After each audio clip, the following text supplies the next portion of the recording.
Assalaamu calaykum waraxmatullaahi wabarakaatuh. 2017 waddanka Japan, wiil ayaa ku soo laabtay gurigooda. Markii uu guriga imaaday wuxuu ka waayay walaashiis. Wuxuu ka raadiyay walaashiis gabdhihii iyo wiilashii ay saaxiibada la ahayd. Markii uu ka waayay wuxuu ka raadiyay meelihii magaalada ay tegi jirtay iyo meelihii ay jecleed. Sidoo kalena waa uu ka waayay. Wuxuu ku soo laabtay guriga.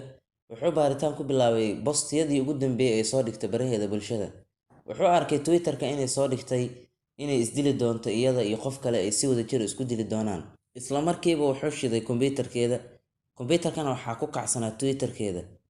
Markii uu galay Twitter-ka wuxuu arkay qof walaashii ay wada hadleen. Qofkaas oo isku dayay inuu walaashii ku qanciyo inay u timaado si wadajiran ay isku dilaan. Isla markiiba arrinka wuxuu la socodsiiyey booliska.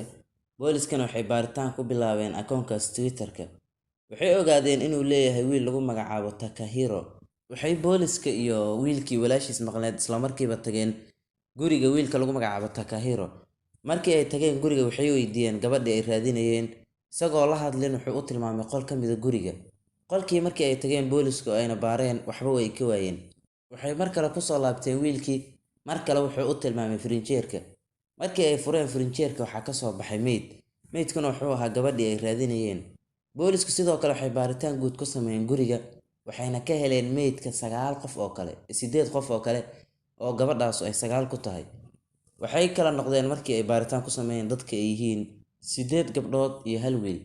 Gabdhahana waxay ahaayeen gabar lagu magacaabo Akira Suda 17 jir, Hitomi Fujima 26 jir, Aiko Tamura 23 jir, Mizuki Miura 21 jir, Kazumi Maruyama 25 jir, Kureha Ishihara 15 jir, Natsumi Kuba 17 jir, Hinako Sarashina 19 jir, iyo wiil lagu magacaabo Shogo Nishinaka oo 20 jir ah. Dilaaga waxaa lagu magacaabaa Takahiro. Wuxuu dhashay 1990kii.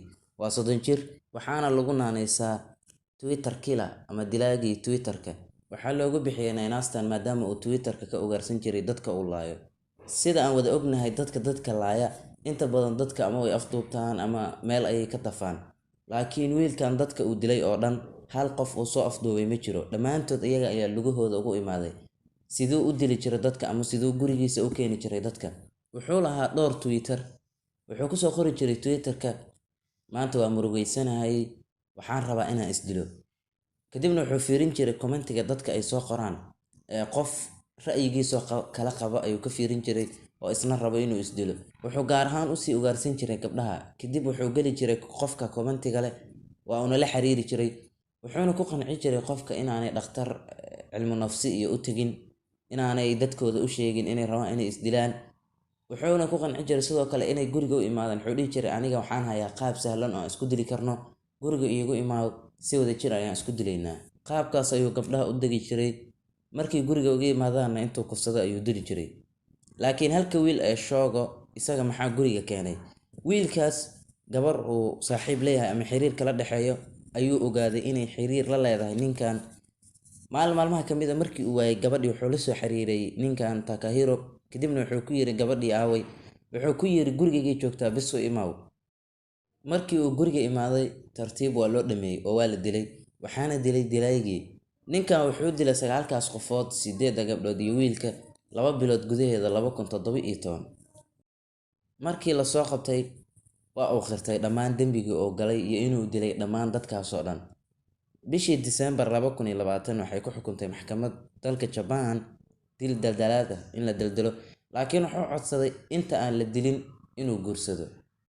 Wuxuu codsaday in dib loogu dhigo waqtiga fulinta dilka si uu u guursado. Muuqaalkii maanta wuxuu ku egyahay intaas. Haddii tahay markii ugu horreysay channelka subscribe, muuqaalka like, share.